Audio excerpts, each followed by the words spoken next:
talking in their language and putting it to the problem it's solving first. Like if you come out and say, well, this isn't, we all do it. Like I was just talking about all the great things ChatGPT can do. It's like, no, what's the problem that you need solved? That's where to start, and then finding ways to solve that. A lot of times it's not a sophisticated tool. Half the time it's like, do you really need to be even doing this thing that you're doing, or can we just not? Like, do you have to have this approved every time? If you approve it every time, right? Do you need that step? Yeah, it's an educational journey.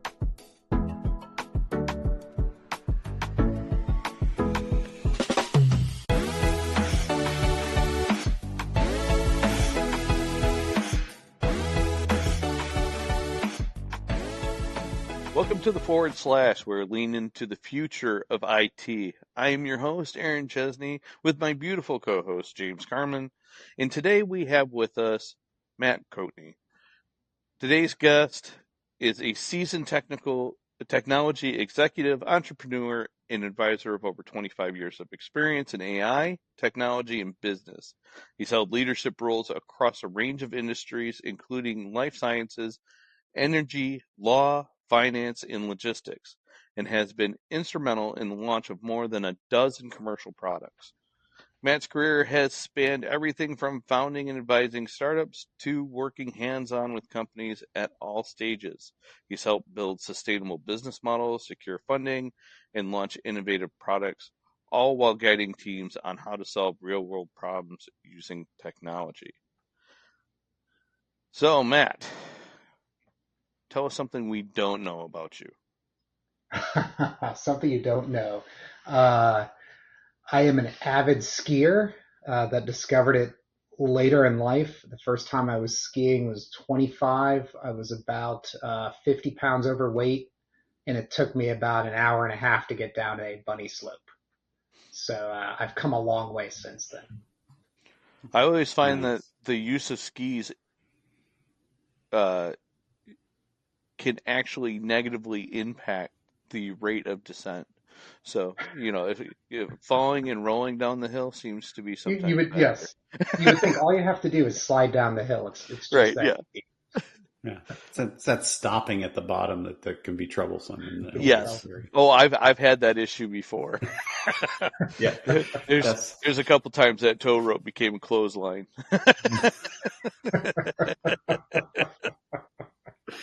Well, I appreciate you both having me here. I'm looking forward to it. Oh, this will be a blast. We're gonna have fun. One thing that I think that's kind of an oddity at least for me, right? I mean, I've known you for a little while, Matt. You work for a law firm. It's kind of an odd duck when you think of like IT, but maybe fill us in a little bit there. Like, what are we missing? Why would we not think of a law firm when we think IT? Yes, well. And to be fair, I thought the same thing when I first stepped into the legal industry.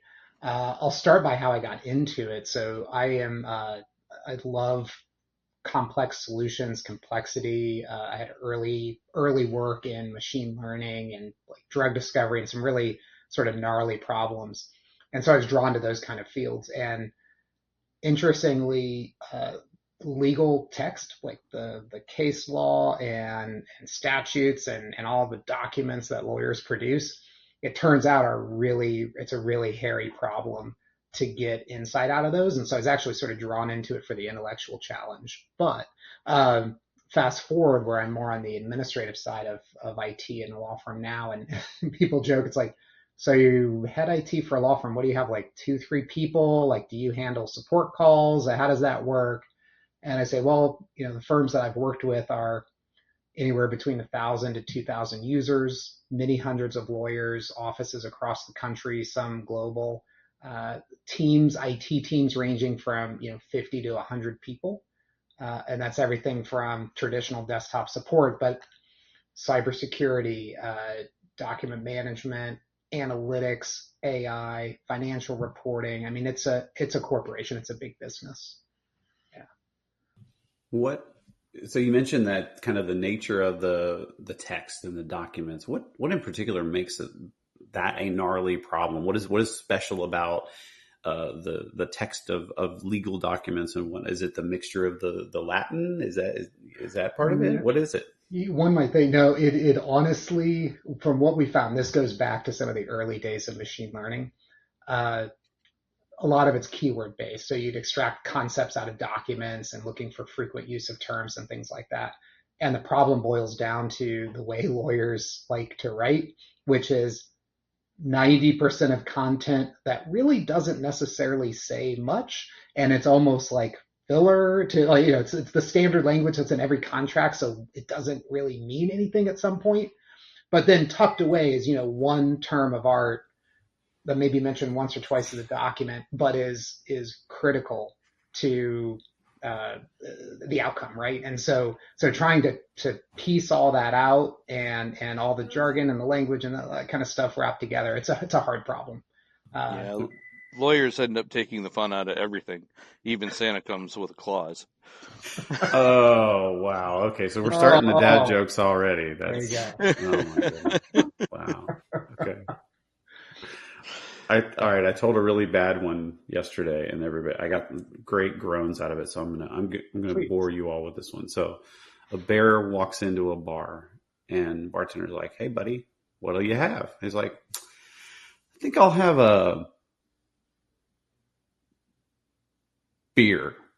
The bartender's like, "Okay, sure, but what's with the big paws?" And he looks and he's like, "Oh, I've had these since I was born. I don't know." Nice. Yeah, that's a bad one. I got a lot of groans yesterday. Hopefully the audience hopefully you fast forwarded through that. Oh, anyway, both of you. I do have one that I like telling, which is a rope walks into the bar and bartender looks over at him and goes, "Hey, we don't serve your kind here," and he kind of shoos him away, and rope goes outside and he kind of twists himself all up and kind of rats the end of his hair there and walks back in. He's like, "Hey, aren't you that rope that was just in here?" And he's like, "Nope, I'm afraid not." Wow. I love that one. So that's a good one. I can't compete. Not even. All right. So back to our regularly scheduled programming. So the AI in legal, it's a gnarly problem. It sounds like you said you had some history with, like, did you say bioinformatics or something along those lines? Yeah. That sounds like it might not be dissimilar, because there's a lot of, like, junk coding in DNA that you have to kind of throw away and look for those little nuggets of things that are really interesting. Yes. Is there a parallel there? Yeah, you're not wrong. Yeah, a lot of and interestingly, a lot of the sort of the text mining algorithms that we used in legal, I then sort of had a sabbatical out of legal for about 3-4 years, worked at a tech startup. And one of the algorithms we used to predict the efficacy of, like, global policies this was for the Gates Foundation. We used, like, the same kind of text mining kind of approaches on public health data. So yeah, you're absolutely right. Like, you have, and that's the beauty of some of these large language models and things like that, is if you can encode the data in a certain way, it's a spade. Like, it all understands at some way. It's math at the end of the day. It's ones and zeros. Yeah. Very cool. So. What about, like, I mean, because you have a long history of AI and machine learning work. You've been doing it for a long time. This kind of just explosion of interest and everybody talks about AI. Like my grandpa is talking about AI. Everybody talks about stuff like that. Like, is that exciting for you? I mean, I know a lot of kind of some of the old terms are like, "Oh, it's about time," but, like, is this exciting for you? Is this opening up new opportunities? Tell me about that. Yeah. Yes. I mean, it's incredibly exciting. I think back, I consider myself a little bit of an OG on this front, just because just pure luck. Like, I had started in computer science at a time when these kind of algorithms were first coming into, like, e-commerce and things like that. So I got early experience with these kind of tools, and I could see their potential, but I could also see that we were, I couldn't predict, but we were decades out. The algorithms were still pretty fragile. The data just wasn't there yet. I mean, you could invest millions of dollars and years of effort to build out a team and a product that maybe works 70 or 80% of the time. And and you tried to point it to an adjacent use case and it just fell apart, right? It was just very fragile, very narrow, very expensive. And I think what I'm most excited about it now is just the democratization, ease of access of this stuff. Anybody, it's like cloud and mobile, all these things now. Anybody with a internet connection and some coding capability, or even just some analyst capability, can really leverage these kind of tools. So yeah, I'm bullish and I'm pretty excited about it. Awesome. Yeah, I think that's like the evolution of AI. It's been around a long time, as you know. As you said, you're an OG in the field. Is it purely on the computation side that we were just kind of waiting for the computers to catch up to the theory and the algorithms that were constructed years and years ago, and now we finally have the horsepower to do it? Is that all there is to it, or is there some other, like, did we unlock some insights in research that as well, or Yeah. is it one or the other? Or is it both? What's going on? Yeah, it's both, definitely, for sure, and then a number of items, and they've all been discrete innovations over the last probably decade or so that have really started to amp this up. Definitely more computational power and more storage and ability to sort of load things in memory at scale. Really, I mean, that is the driving force. Without that, they couldn't have taken these small language models and built them to large language models. It's staggering the kind of volume that they're pumping into these algorithms now. But there was also a lot of clever research coming out of some academia, but a lot of Meta and Google and others that were developing more clever ways to have some of these neural networks inspecting and sort of thinking, as it were. A lot of clever math involved in that. But then just the access to the data. Like, had we all not been contributing to the social media morass for the last 2 decades, there wouldn't have been a lot for it to ingest and to train on. So that was key as well.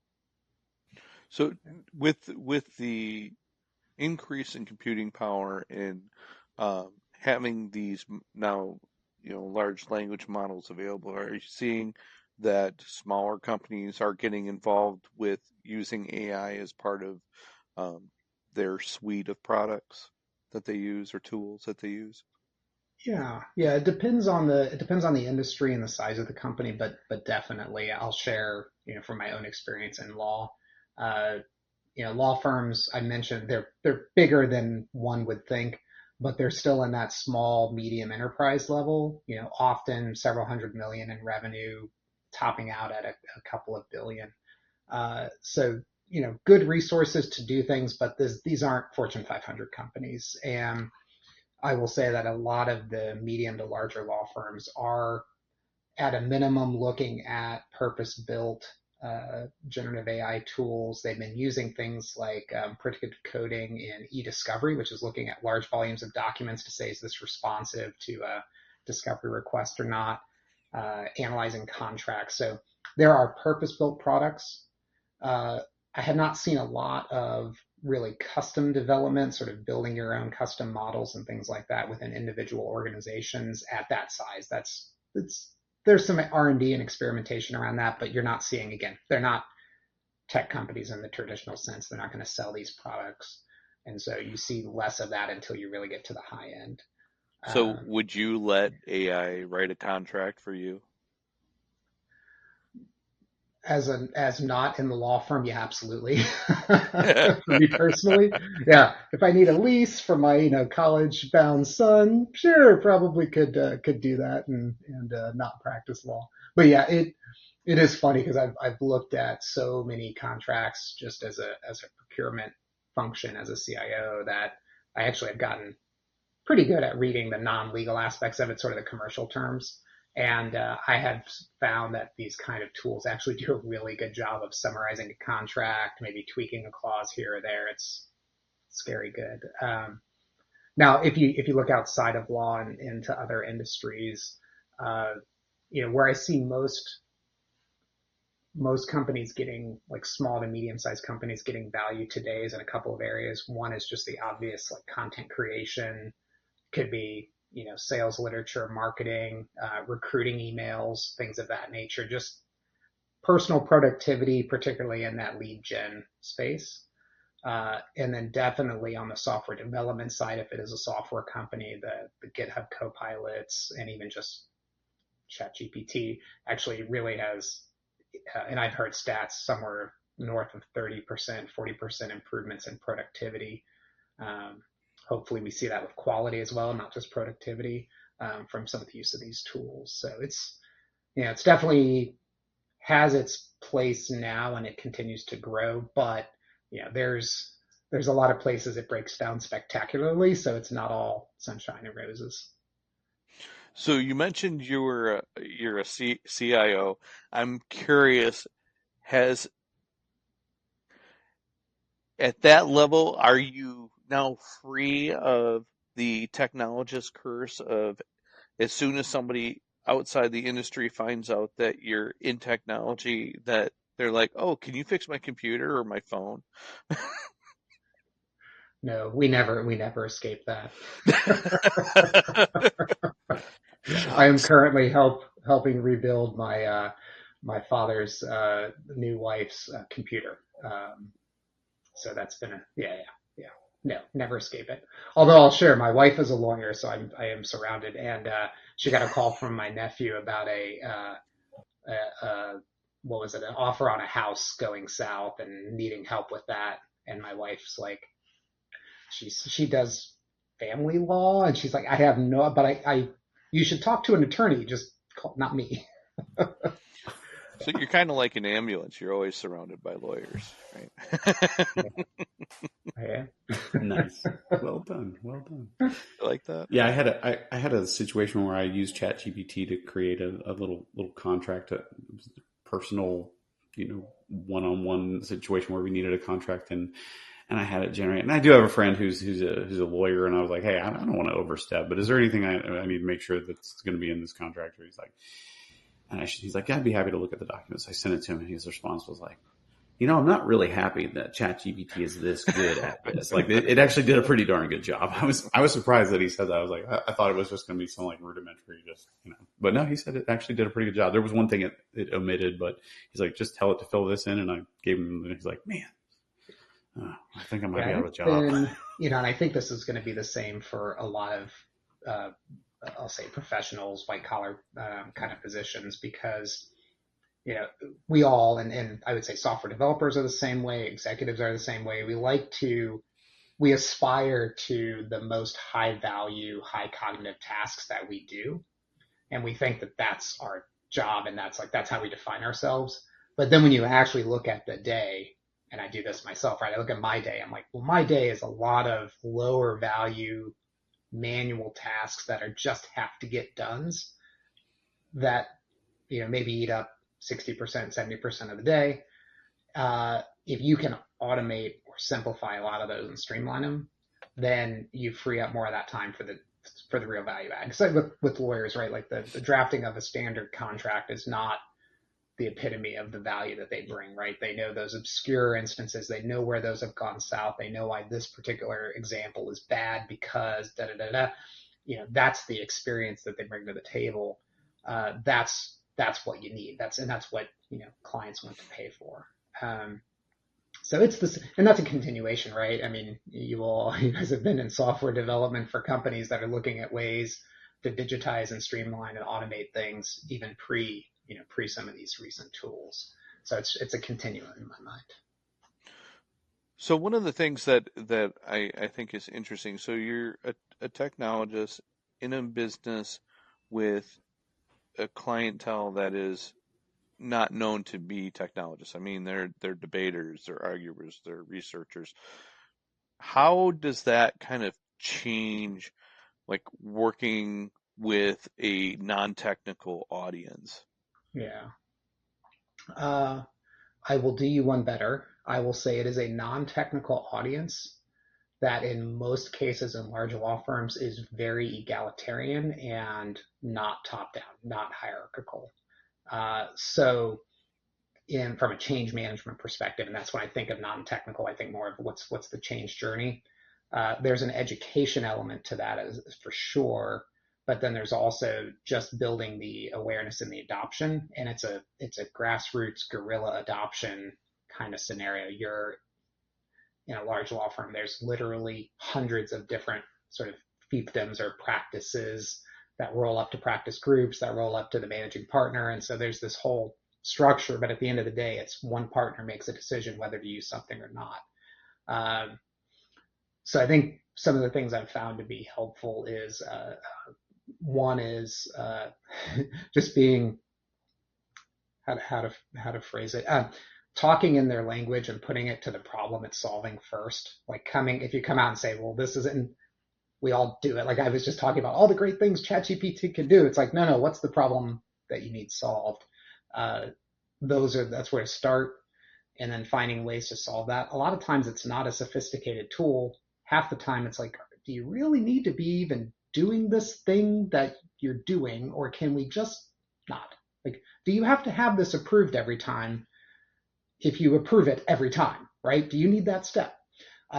So that's streamlining and so forth, and then getting into just the normal technology we have, and then finally into the automation. But yeah, it's an educational journey because I'll share some stories, not from my current firm, of lawyers that have struggled with copying and pasting from one document to another.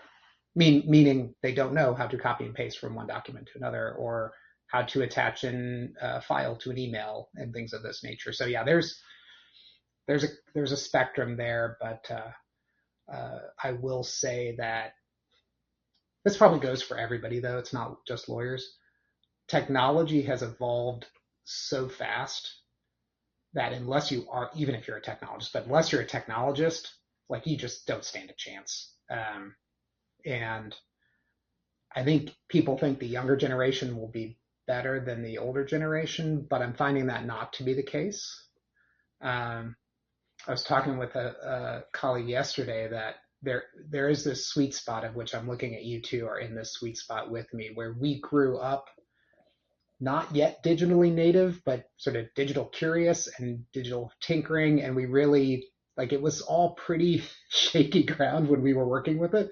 And we had to really learn, really understand it, get immersed in it. And I think we stand a better shot at keeping up.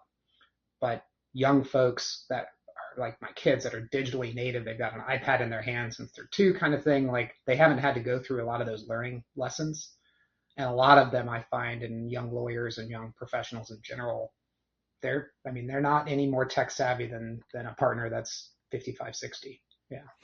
Yeah, I don't know if I've talked about this on the podcast before. I know I've talked to some people about that before, that I think, it's a bit of an injustice that, with the era that we grew up in having to deal with command prompts and in self-configuration of just an operating system just to get, into, like, when I first started using Windows, you had to type in Win 3.1 in order to launch Windows, right? And it was like, in now it just comes up automatically for you, and it's like, so you have no concept of that there's something underlying, and you don't get that kind of core knowledge of what the system actually is and how the pieces fit together.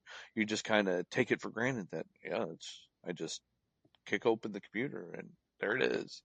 And so I think there's a lack of fundamental understanding, and it's like, unless you've gone through the pain of being like the first ones through the door and starting to sift through the horde of information and technology, then you don't get the appreciation for the clean house, right?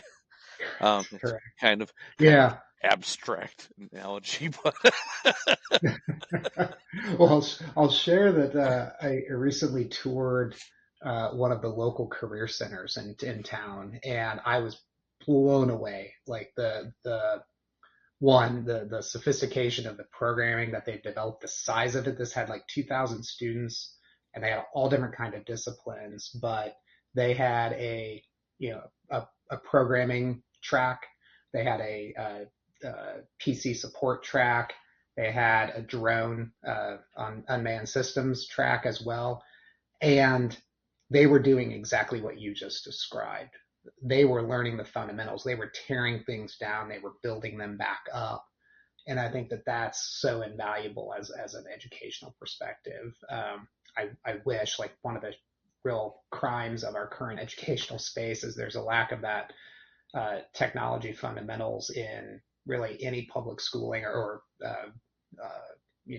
K through 12 schooling, let alone cybersecurity or programming or anything else. And it's not that everybody's going to become a technologist, but everybody needs to have some foundation, even in things like logic and analysis, to help in this new era, right? Like, you don't have to be a programmer, but you need to understand conditional logic, for instance, and that's a really valuable skill no matter who you are. Yeah, it's kind of like, I know, like, towards my later part of my education, there was a big focus on critical thinking. Like, they want you to be a free thinker, solve problems for yourself, and do that kind of thing. And I think that, to your point, having a logical thinking spot would benefit society as a whole, because there's a lot of things out there that it's like, why would you do that? That makes no sense, right? And there's one of my favorite quotes is a Benjamin Franklin was like, common sense is not that common, right? And training in logical thinking helps solve that problem. And I really, yeah, that should be, I'm trying to think of how you would reorder STEM into some kind of word like melts or something to add logic into the acronym, right? Melts. I think you started the trend right here. There you go. So you heard it here first on / melts is the new education system for math, English, logic, Engineering. Engineering. That's right. I'm sorry, not English. I always think of the core classes as being STEM, but you're right. It's engineering, logic, technology, and science, right? That's right. Welcome to the Melts School. The Melts School. You said something earlier. What do they call them? Like ITT tech is a vocational school. Okay. Yes. We melt things down. Get your certification in melting things down in recycling. My 13-year-old would love that. Yeah, right? Future. So you mentioned earlier, and I think we talked on the prep call for this episode about this kind of concept, but you mentioned that generative AI, I think in particular, is particularly terrible at certain things. And I forget the phrase you used. There was some sort of, what would you say on that? Yeah, I've heard it referred to as the jagged frontier, which I think is a great visual cue. And that's getting a Star Trek image, like, of a planet with all this crystalline structure, and they try to beam down, and it's a jagged frontier.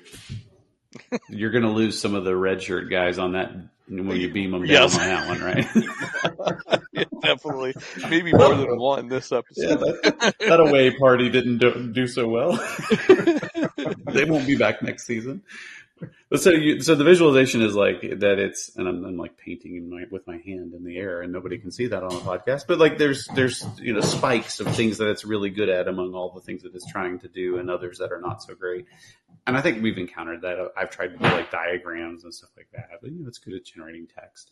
But then when it comes to like even for the things that it's particularly good at in a business setting, which is what, like what we do, right? We try to apply these technologies to solving real business problems and adding value to people's lives.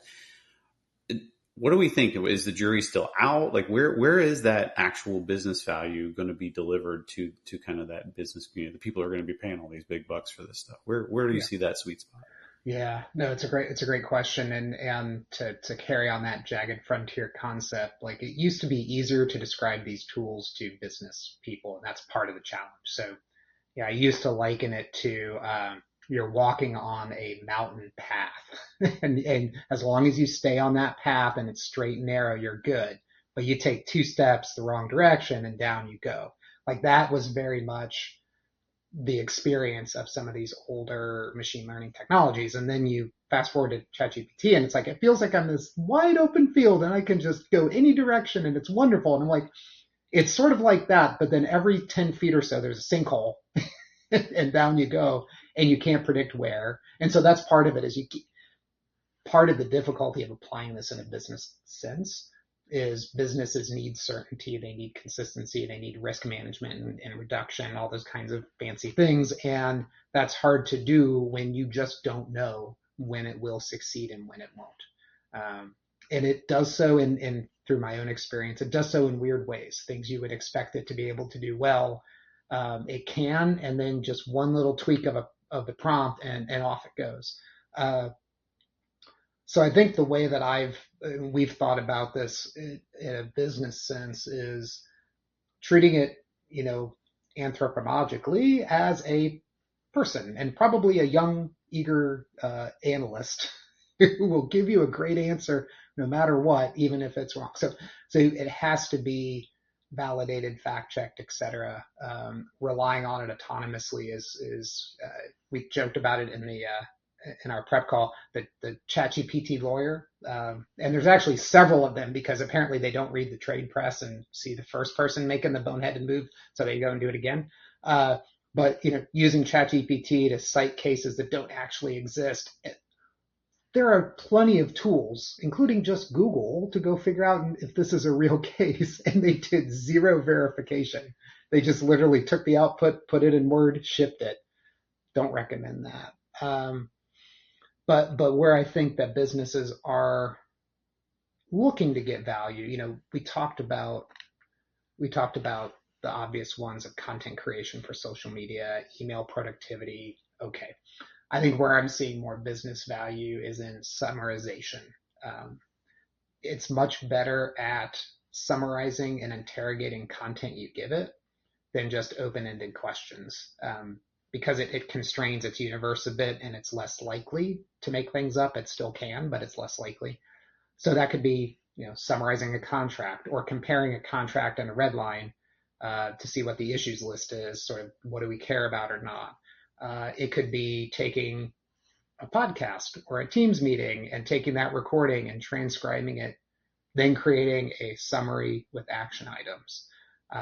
There's a lot of value that comes from that if you can get over some of the ethical and privacy hurdles that corporations are struggling with that. So I think those kind of summarization use cases, extractive use cases for pulling data out, that's where I'm seeing a lot of commercial success, like in the legal tech space and in other industries. So would it be fair to say that as a general rule when using AI, regardless of which domain of AI you're using, it's kind of a trust but verify? Absolutely. or yeah, very tentatively be skeptically, possibly it's okay, then verify. Yeah. Almost paranoid. Yeah. Which is tough, by the way, in the industries that I think could see the most value in it, like health, law, all the text-rich fields are also the ones where you need a high level of trust and certainty in it. But I point out humans are not 100% accurate, right?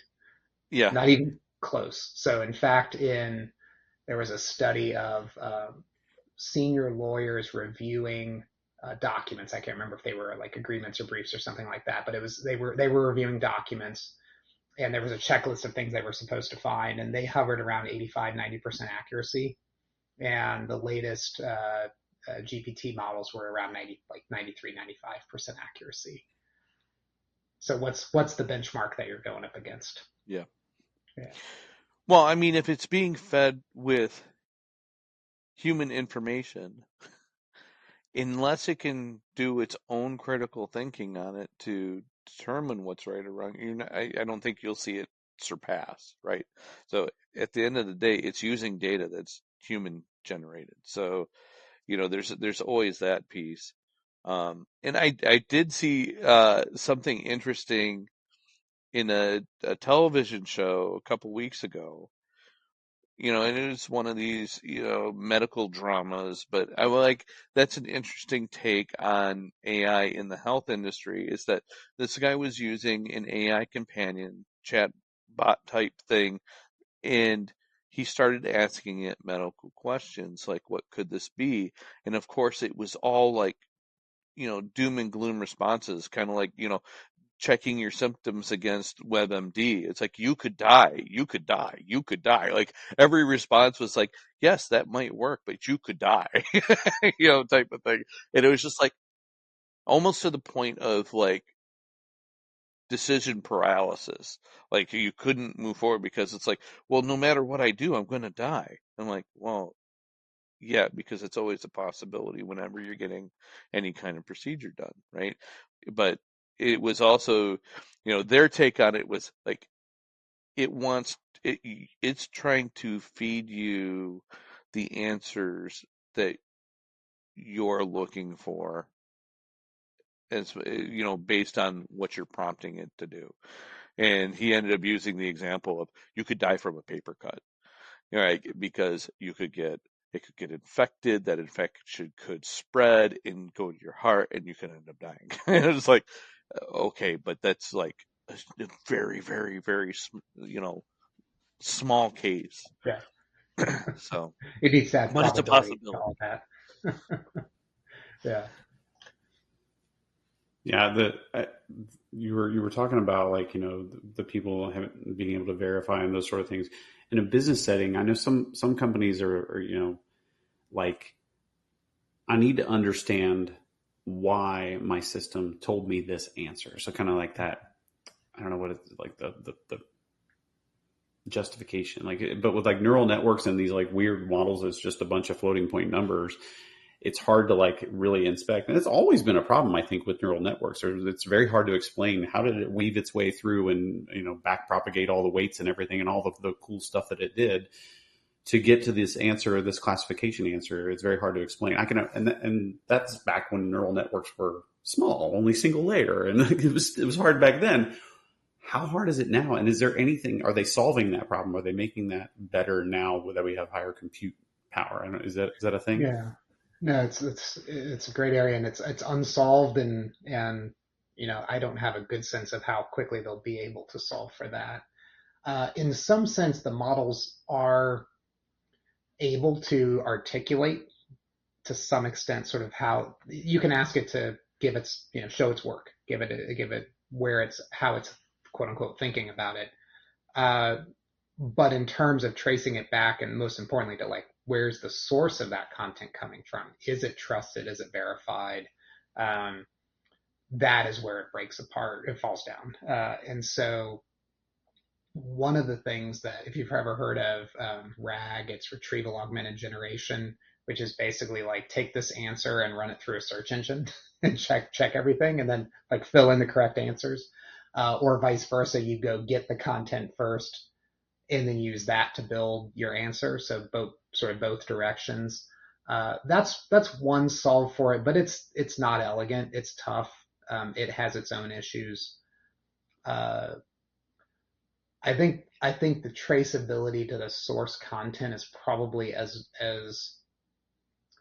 valuable as anything else and the hardest to do, because to your point, once all this data is ingested into the model, you lose any sense of where it came from.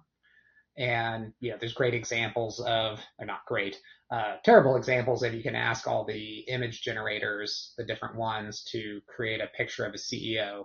And 2 years ago it was old white male on every example because, hey, it was looking at the biased training data. And then some of them got a little bit better, but you can tell they were trying to prompt engineer around it to try to solve for that. But then you go just one hop over and it's still giving you the old white guy. So there's, I think transparency is going to be critical to that, and you've seen OpenAI and these others pushing back hard against that. They're fighting the IP battle. They're licensing some content or agreeing to licensing deals, but they don't want to go down that path. So I don't know how we solve for that, to be honest. Yeah. Yeah, we work with some clients that are highly regulated industries and those sort of things, and that's often the fear is like, I got to be able to tell our auditors how did we arrive at this conclusion, and with this black box thing, how can we even do that? And so I don't know. I just thought that was an interesting aspect of kind of the problems that we're running into in the AI space nowadays.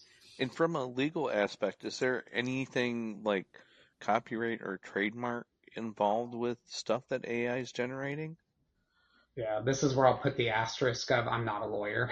I do not represent my firm, but I'm happy to pontificate on it.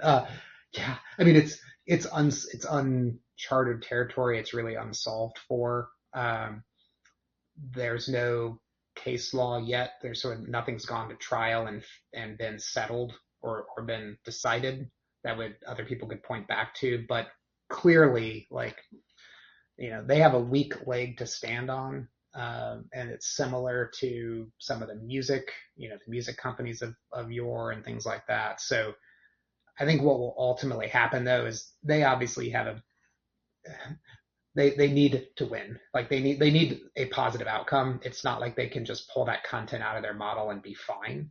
And so where I think they will land, as they have in other kinds of disputes like this, is coming up with some kind of reimbursement scheme, and basically like people get some royalties for their content being used. If I had a crystal ball, but I think that's one of the conundrums of you don't know what it's sourced on, so you don't know whether it's legitimate content.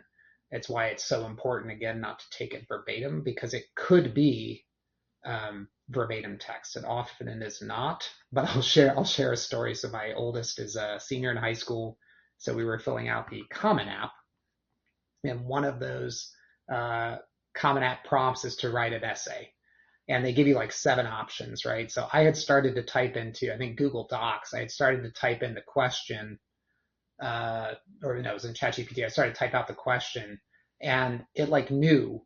It said it filled out the rest of the question. It knew the question verbatim from the Common App because that's such a prolific system that people use. So like it was very clearly verbatim giving the text back. And if that were a copyrighted material like a book, that's a problem. But yeah, Aaron, the other thing that we found is privacy. So like that's with content coming in. But if you're writing code for a company, or you are generating proprietary content, like if you're using ChatGPT and feeding your content into that stuff can go right back into the model and could show up in somebody else's. So I think it was Samsung maybe that like forbade their developers from using it. So a lot of the interest in enterprise is using closed models, those that won't train on your data or content moderate. So to have someone come in and inspecting what you're doing in the model, that's absolutely key for regulated industries. In would hosting your own um, language model within your domain so that it's not going outside, would that be another workaround for that knowledge sharing of Yes. property? Yes, yeah. There's a couple different ways you could, if you had a tech savvy enough team or a development company that you work with, you could bring either bring an open source model, and there's some very good ones out there now. You could bring that into your private cloud or Azure AWS, etc. Another option is to go with a corporate friendly uh, LLM or a generative AI model. Like in legal, there's one called Harvey. There's also CoCounsel and these other products.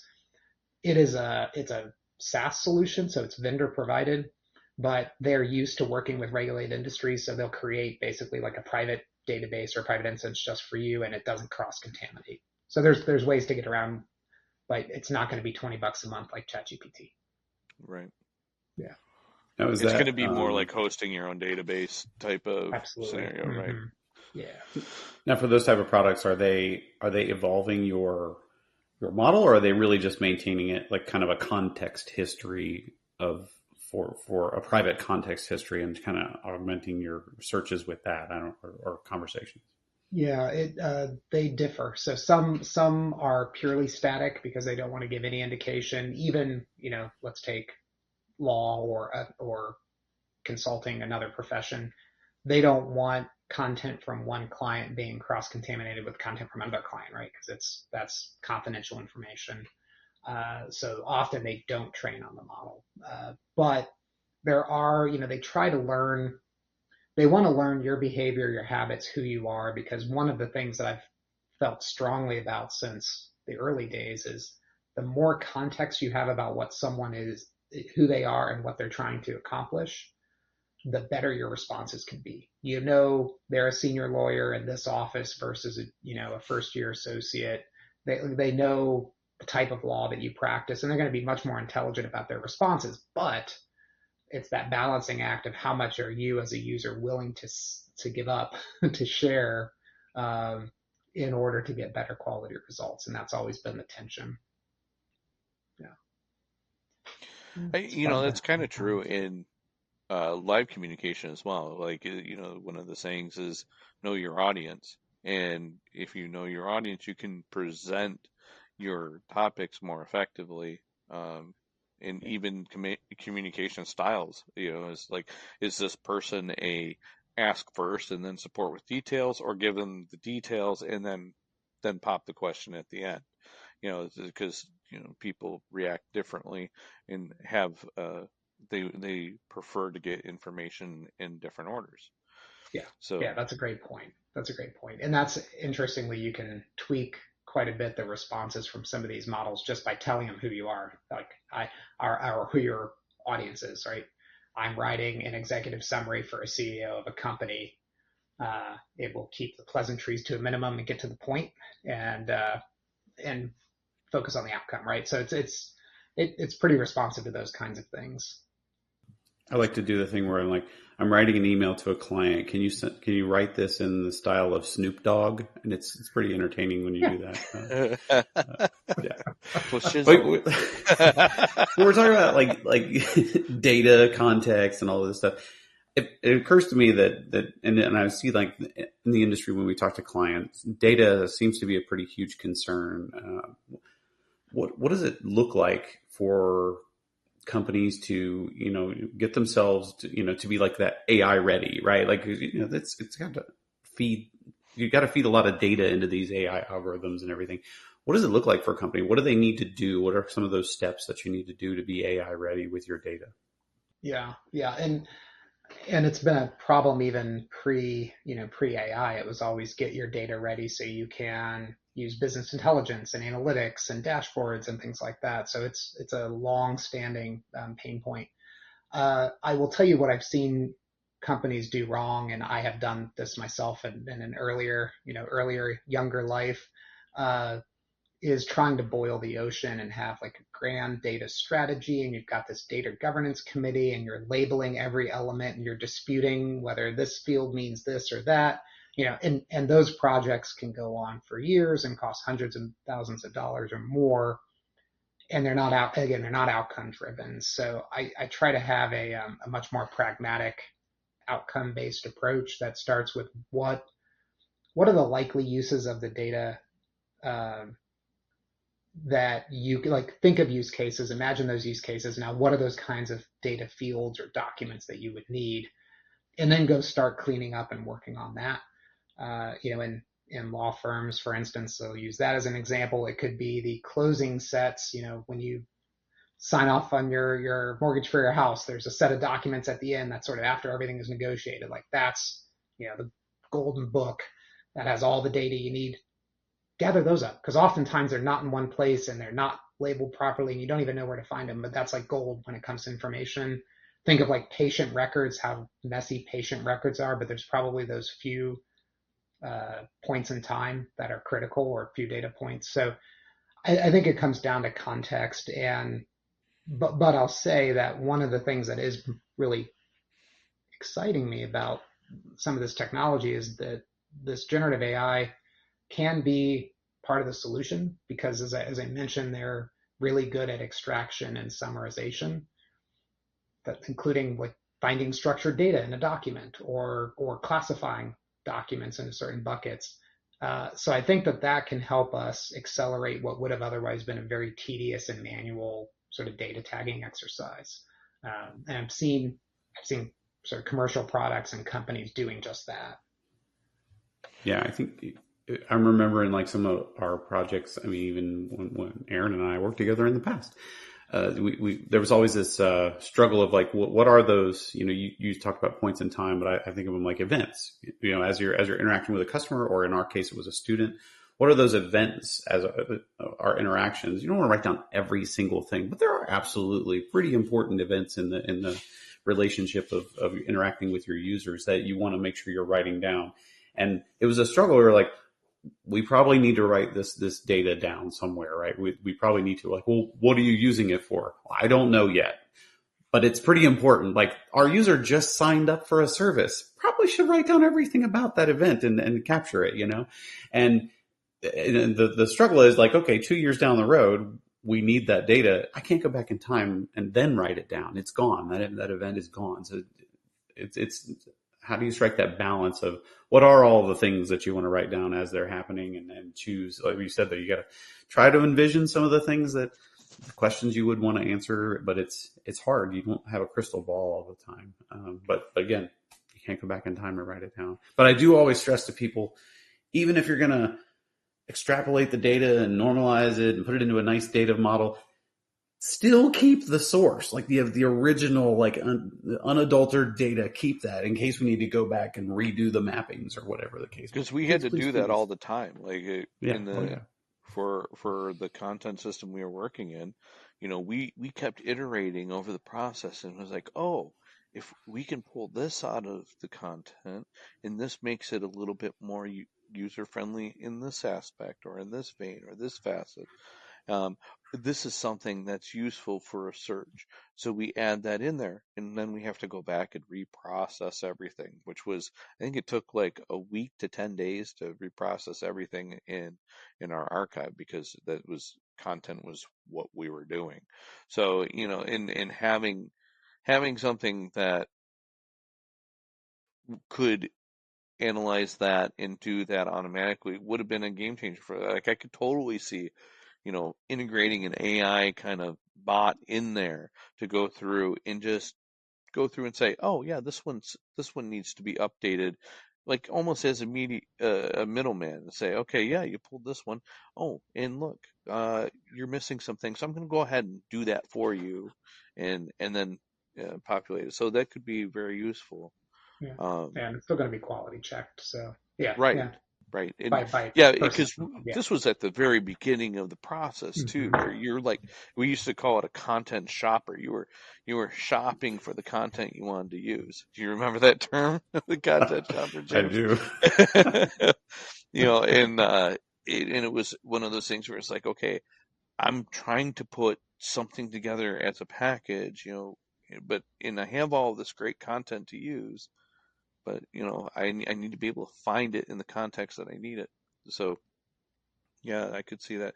So in that kind of leads me into a question that I was thinking about as you're talking about the last thing too, is that, so for our technologists that are listening that want to dip their toe into AI and kind of get a feel for what it can do, where would you suggest they start? What might be a good entry point for technologists to kind of get familiar with this? Yeah, I think a couple different avenues. The first and most obvious, and I'm guessing a lot of them are already doing this because I know some of our developers are, and my development friends are doing this. Is go get a ChatGPT Plus subscription or Perplexity or Anthropic, Claude. Pick your LLM. Uh, but get a premium subscription. They're $20 a month, um, or you know, or just start with the free version too. It's not bad, but start getting familiarity with it. It takes practice and experience to build up facility with talking to these prompts. And I it was sort of two things on it. It's a little humbling when you've been working in it for 20 years, like I have been, and then I step up to like the blank space to write a prompt for ChatGPT, and my first chats were like I probably have them in my history. They were just terrible. Like you know, they were vague, they were short. I wasn't giving it any guidance, etc. Like I was not being a good delegator. Um, so definitely suggest just getting the reps. Trying it for personal stuff too, not just coding, because it's helpful that the skills translate. Um, but specifically with coding, I would say two things. Um, it's great. I have found it's great for someone like myself who's not a strong coder and sort of dips in and dabbles, but was a developer for years previously. Like it is an accelerator for me because I remember enough to know what I want to do, but I don't remember all the functions and the syntax and that like specifically. It's great at that acceleration of helping me, shake those cobwebs loose and produce code. It's also a great tutor. And back to that point about like the struggle and figuring things out. One of the things that I think these kind of tools will be great for education for is it is very much able to, and it often does it without prompting, explain the rationale of why it did it, tells you about the libraries you're using, here's why this logic works this way, here are some things you should think about for error handling. It's very good as a tutor for all levels of coding capability. So I definitely encourage just tinker. And then the second thing I would say is because the ultimate real value of these tools is going to be plugging them in to applications and workflows is get an API key, pay $20 for credits for some tokens, use a small model like the GPT-4o mini or whatever, or even an open source one. Just start getting experience interacting with it in a programmatic way, because that's where everything's at. So, and everything I just said is things that our developers are doing at my current firm, to sort of ramp up from an R&D perspective. Nice. Yeah. And one thing you mentioned, prompt writing. I think I've talked about, prompt writing before. Is that I find, because I'm kind of in that first step. I'm looking to get into that second step where I've been tinkering with different AIs out there and practicing writing different prompts, and integrating it into my IDE that I develop with. And now I'm starting to look at, okay, maybe I want a language model on my system that I can start playing with and sending instructions to. But I did find that when I was writing prompts, that it's we've been trained to use search engines, and with search engines you look for very specific, very few terms to try and narrow your search, and the AI prompts seem to be the exact opposite. The more detail and description you can put into your prompt, then the better your result Yeah. is. Do you find that that's an accurate statement? Absolutely. Yes. Yes. Yeah. I would. I relate it to delegating to a team member. It, and I have done some engineers don't make great managers, I've discovered. So it took me years just to get decent at it. And that's a Did you hear question that, that's James? questionable. Oh, shots fired, man! Harsh, Wow. harsh. But I think I'm well aware already, so I'm pretty self-aware when it comes to that. Thanks anyway, Aaron. Thanks. Well, let's say we build those muscles. It's a muscle you can practice. Yeah. But delegating, like, yes, just go do this. Go write this piece of code. Write a function to do this. You tell a programmer to do that. You tell ChatGPT to do that. You're going to get so results. So to your point, yeah, the more specific, the more granular. Tell me what success looks like, kind of thing. The other thing that's really it's very meta is you can ask it to write a prompt for you, like write a good prompt for me that does this, this, and this. And in the prompts that it generates sometimes are a page long, right? And it's, this is, you're an agent, you're this purpose. Then here's the steps that you do. Here's what success looks like. Here's an example. Yeah, it's pretty cool. So what's one of your favorite, like, kind of tips and tricks type thing when it comes to prompt writing? That whole write a prompt for me, I love that write one for me thing. What are some other like ideas that when you latched onto, you're like, oh man, this is night and day different. It's much better results. Yeah. Definitely, as I mentioned earlier, like that context and persona, like telling it a bit about who I am and what I'm looking to do. is one of those.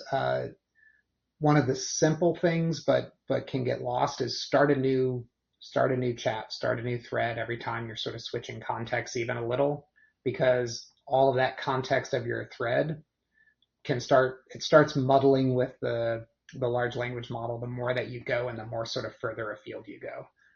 So don't treat it like a text with your family or friends that just keeps going and going and going. Start new. Beyond that, though, I mean, it's definitely that point of putting more detail in it and telling it what you want as an output, right? Being very explicit about that. And Aaron, you're right. The more, the better. I've also found if you're trying to, and gets a little bit different, but I've used it to try to go a little bit more like brainstorming and sort of shifting more toward like lateral thinking, help me think about things differently or novel concepts and things like that. It can do a pretty good job at that, but it's very sensitive to the prompt. So if you say something, look for examples like this or this, every one of its examples comes back with like that sprinkled in, right? I'm looking for health and climate tech. So everything says health and climate tech in it, and it's not sort of pulling anything else outside. So you have to be careful. Can be sort of literal to what you're asking it for. So maybe you don't give it examples of what you're looking for. Correct. Yeah. Sometimes it's like you could give an example of what you want the output to look like, but in your tee up to it, like I am looking for, sometimes should be as general as possible if you're using it to brainstorm new ideas. And then you could give it an example of what the output looks like, but you still want that to be more open-ended. So again, it's sort of contradictory, but yeah, if you want a precise answer, more context, more detail, if you want it to be a little bit more creative, I'm doing quotes there. I know it's not creative. You can be more general about it. The other thing I'll say too, just to finish the thought, is highly underutilized, and I'm just now starting to use it more, is the multimodal, meaning giving it an image, using the voice mode. I had this is geeky, but I read Scientific American. It's a guilty pleasure. They have these numeric puzzles every issue, and one of them I was a little bit like I'm stumped on, so I took a picture of it, put it in ChatGPT, and it solved it with like 5 steps of like, here's what this pattern is, here's the number that's incorrect, here's how you would replace that number and why it replaced. And I was like, we're done. We're doomed. But that was just from a picture. That's all I sent it was the picture. Nothing else. And wow. Skynet went live. Yeah, that's right. Plug me into the Matrix now, and I'll just be eating steak forever. Yeah. And I can do that really well, but if I ask it for like an itinerary in Venice, forget about it. So right. I took a class on generative AI or something. One of them, Andrew Ng thing on somewhere, Udemy or something like that. Anyway, they talked about the notion of like 0 shot, 1 shot. So that whole notion of like telling it like, this is what I want the output to look like. If I was giving you this input, this is what the output should look like. And I was pretty amazed at how much it improved when you give like, here's an example of what I'm looking for with this prompt. And it's like, oh, okay, I get it. And then you ask your real question, it's like it can learn from that and figure that out better. I thought that was pretty interesting, and that just kind of blew me away. One thing I saw, I think it was on X. I'm trying to learn to not say Twitter anymore. I saw on X the other night, somebody posted the output or their prompt maybe of what they said, but it was like, ChatGPT, can you tell me something about myself that you think I wouldn't know? That was pretty interesting to get the answers that it was able to like introspect like our conversations, and it told me some things. I'm like, that's pretty interesting. I didn't really make that connection about how I've been interacting with you, that you can gain that much information about me. Pretty scary. It's kind of like Googling yourself, isn't it? Yeah. I don't know if I'd want to go down that rabbit hole. Yeah, well, it was enlightening. Dark place. It was pretty flattering, honestly. It was, you want to think about long-term effects of things, whatever. But it was interesting though. So I thought I challenge everyone to try that out. That was a pretty interesting question to try. All right. Well, I Where are we think at? this is a good place to go on to our ship it or skip it topic. Ship or skip, everybody we gotta tell us if you ship or skip.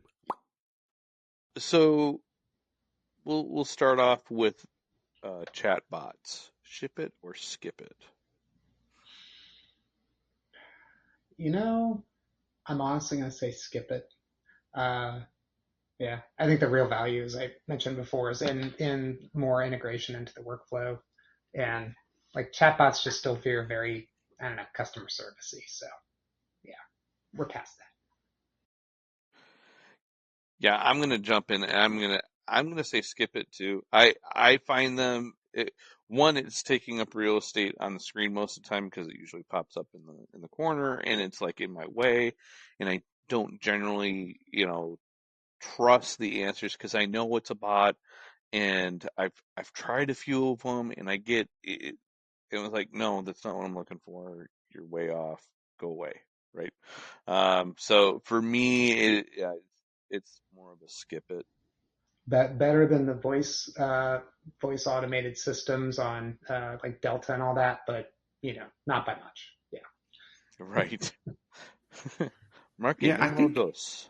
I'm probably skip it in its current like state of the art because I have found that the experience is not great. I found there are a few here and there that are like, well, that was kind of cool. That saved me time. That enriched my life. But those are very few and far between. So I think it's just in general right now, it's just not quite there. And I'm agreeing with you on the Delta stuff and all that. It's like it reminds me of like the when Kramer from Seinfeld he signed up to be on, of course this is old, movie phone. You remember back in the day you had to call in and Yeah. get your what movies are playing, and he signed up to do that, and he's like, press 1 if you'd like to hear times for Schindler's List, and press 2 if this, and they were like pressing the buttons, and he didn't know what button it was, and he's like, why don't you just tell me the movie you want to hear? So it just reminds me, like, is there somebody like, is Kramer on the other line? They're that bad. All right, so the second one, this was we had a conversation the other day, and you brought up in the prep meeting yesterday, actually, autonomous AI based agents. Where are you at on that? Yeah. Uh, Boy, I wish there was an option C, but just sort of that depends because I'm a consultant, so everything depends. Yeah. I mean, I think in most cases, skip it. I think to your point in current iteration, uh, there, especially if you're trying to use some of these generative AI models or more statistical kind of models, um, like give you a good example. Back to the other one of chatbots. There was a Ford dealership. I don't remember where, somewhere in Middle America, that put like a ChatGPT interface in front of their sales department, and someone went back and forth with them negotiating and got ChatGPT to agree to a Ford F-150 for $1. So autonomous, no. I think with enough guardrails and traditional sort of deterministic systems around it, yeah, absolutely, you could come up with an automated workflow for approvals and things like that that might use LLMs as part of that mix. But yeah, to like do a negotiation, no, we're not there yet. We'll get there, but not yet. Yeah, I think I'm more on the skip it side, and I think it's more dependent on what you're having the agent do. Like we use some form of this in like our build processes with things like Sonar and things like that. There, it's not really AI based; it's more rules engine based. But I could see something like that being useful in your build system if it's a narrow set that's based on um, you know uh, things like that where it's doing some checking and giving you back suggestions in your processes, but as it has to be very, I think, very very narrow usage. So for me right now it's a skip it. I don't think we're there yet. Yeah, I don't know. I think I would go ship it just because I do think there's promise there. But I think right now, the state of where it is currently, it's kind of that's not so great. I do think what you said, Matt, on the mixture of more discrete, here's the process, or here's the exact algorithm you use to do that, mixed with some kind of fuzziness of generative AI or whatever, might be interesting. I think absolutely some traditional machine learning type stuff mixing in with those agents would be fantastic, right? Anomaly detection or something like that would be great. But the fuzziness of generative and especially when like that, what do they call it? Is it called like the temperature parameter when that's turned up where it lets it get more and more creative and less predictable? Yeah, that might be a little fuzzy and maybe lead to selling an F-150 for $1. How much do they have? Well, I want one of those TRX Ram trucks. I wonder how much I can get it to give me. Sell me one of those for, because I can't afford one. We'll make it up on volume. It's okay. Yeah, exactly. All right, cool. Next one, Aaron. Right? AI generated art. Ooh, ooh. Um, I go, I go with ship it because I just sort of love it, for my own use. But yeah, I mean, there's all sorts of IP as we talked about. Like that's being sourced on real artists' work. It's cutting into the copyright. It's cutting into like the copy business and graphic designers and things like that. I think Upwork, which is a freelance site, came out with a study that showed like rates dropping, 20%, 30% since ChatGPT came out, because it's getting more competitive. So I'm mindful of the downstream implications of it.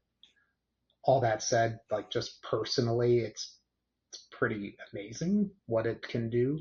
Um, so I think with those asterisks of if you think about all the externalities and you're mindful of that, and come at peace with it or accommodate for it elsewhere, then yeah.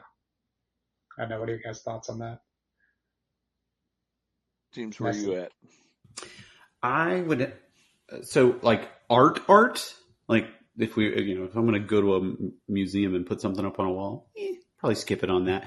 But entertainment, like my example that I shared today in our Slack was somebody said, this is how you use AI. And it was like, what if Game of Thrones was filmed in a trailer park, and there's a whole video that has all of the characters, like their faces adapted to look like they lived in a trailer park, and like the dragons were alligators with wings, and it was awesome. It was so entertaining. So I think it can be very entertaining, the things that you can generate with AI. So I'm gonna ship it on that level, like, because I could not stop laughing at this video. It was awesome. The song that went with it was great as well. So if you have a chance to Google it, it was very well done. But yeah, from like art, I'm with you. Like it's being based on other things. But I do think that, you're in the legal field. My understanding is that most of the precedent is based on the case of finders versus keepers. I think that's what they're all referring to on that. Yeah, That's most right. of the case law hinges on that pivotal case. Well, they point to, it's like, well, we're using open source libraries, and it's like, yeah, but those open source libraries, how do you know that content was stolen? Clearly, if you dig even just scratch the surface a little bit. But I bought it at a pawn shop. Yeah, it's got to be legal. I will say, I did that for one of our staff meetings. I asked GPT to create an image of an IT department in a messy server closet in the theme of Muppets, and it was terrific. So I like flashed that up on our team meeting. So that was a good one. That's great. Um, I I'm gonna ship it if you're willing to do the work, because I think I found that if you have a creative concept in your head and you're trying to mold it using AI, it's a very helpful tool, but requires a lot of like prompt massaging and that kind of thing to fine tune, you know, your vision into it. But I have, like, I've written songs with with AI, and I've dabbled in a little bit of the drawing stuff. I think it might be a great way to get like game assets out there, Mhm. um, especially if they're 2D. 3D is not quite Not there there yet. yet. That Yeah. needs some work, but definitely there's some really cool things that can be done. Like if you're looking like for background music, you could generate some really cool stuff.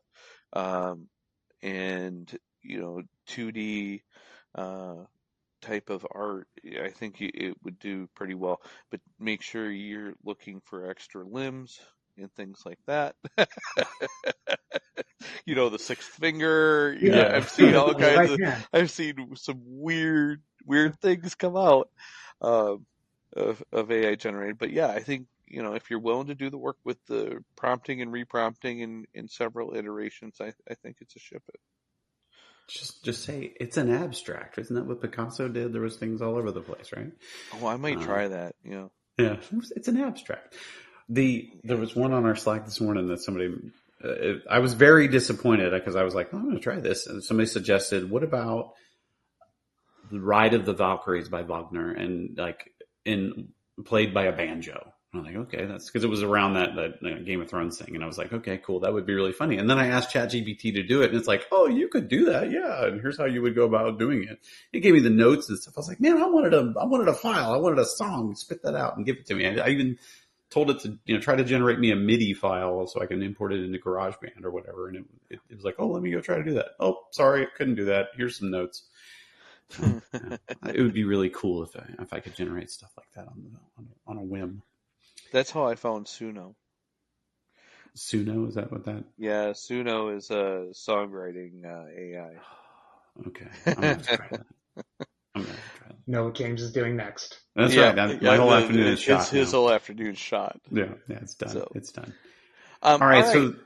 so we got one more real quick. Okay. Rolling your own foundational models. What do you think? In ship it or skip it? Like actually training a foundational model and at your own LLM. Ooh. If you got the skills and the money, ship it. Yeah, Most I think. companies don't and can't afford it. But yeah. I mean, there's a lot of value in it, like training it on entire companies, corporate documents, for instance, things like that. Like huge value in that, but not for the faint of heart. Right. And as a reminder, ChatGPT, it was like 1,000 people, like millions of dollars QCing this thing and tweaking it and adjusting. Like, yeah, you're not doing that overnight. Yeah. I, Aaron, anything? I'm a skip it. I think it's cost and resource inhibitive for rolling your own when there's so many models out there that you can start with and just turn on training, right? And it's just, I don't think that's I think that's a non-starter. Yeah, I think the compute costs alone are. It depends on who you are. If you're a very large corporation, sure, and it makes sense to do that. Not for just doing it for its own sake. That would be silly because the compute is just ridiculous. You Yeah, don't if I'm going to realize how much spend this money on costs. computing, I'm probably going to do it on Bitcoin mining. Yeah, exactly. You can make much more money elsewhere. Right. Yeah. ROI is there. You're right. Okay. All right. So are we going into our lightning round?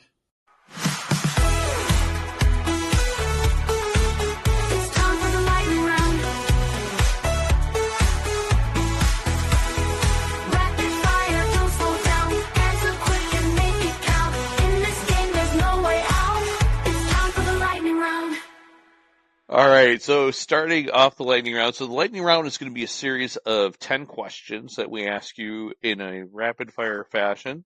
We will alternate in between the asker.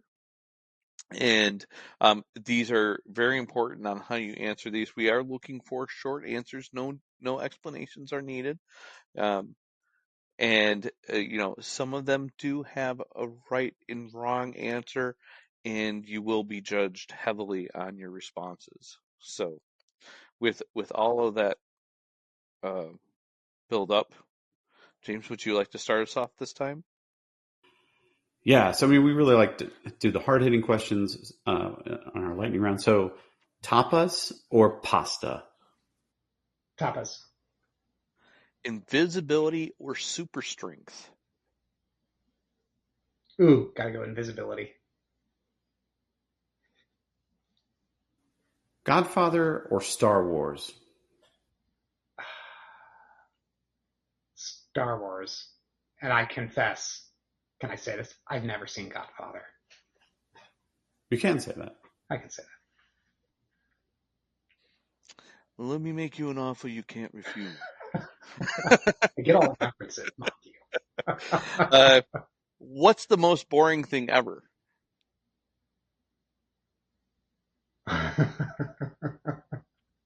Excuse me. Baseball.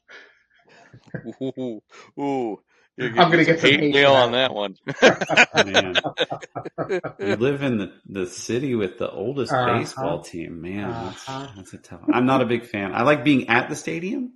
Don't Yeah. like watching it on TV. Everything else around it's fun. Just, Yeah. Do you like the word dapper? Yes, I love it, and I actually use it on a not too infrequent occasion. We would have also accepted no. Just Who's your favorite Harry Potter character? I would go with Hagrid. Solid answer. What is your favorite carnival food? It's got to be the traditional funnel cake. Amen. Oh my gosh. Speaking of funnel cake, I was watching The Floor last night, and the guy's category was carnival food, and he did not get funnel cake. Like, how do you say that's your category that you're an expert in, and you don't know funnel cake? I'm like, get out of here. You're gone. You're dead. Well, some people call it elephant ear. Well, no, an elephant ear's flat, though. Yeah, it's made differently, but yeah, it's the same sort of thing. We would have accepted elephant ear as a close approximation, but he was way off. Anyways, I digress. Have you guys seen this trend of speaking of like blasphemy, pancakes where you don't like pour them out to make them flat, you like just kind of drip them on there and you just like make them like scrambled eggs? Have you seen that? No. What? So you take the batter and you like put it on the griddle and you just like scramble it around like scrambled eggs and put it on the plate. You don't make it like a round cake. I don't know. I saw a video the other day and I'm like, I'm going to try it, but I'm not going to like it. I'm not going to like that I tried it because I feel like it was just on principle. I think that would hurt my brain. It's weird. They say it's good. Okay. My 13-year-old wants me to buy bacon and pancake mix so we can do deep fried pancake bacon together. Ooh.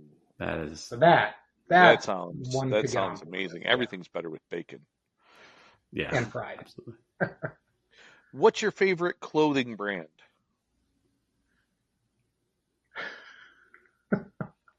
I'm an engineer. I don't have a favorite clothing brand. Kohl's? No.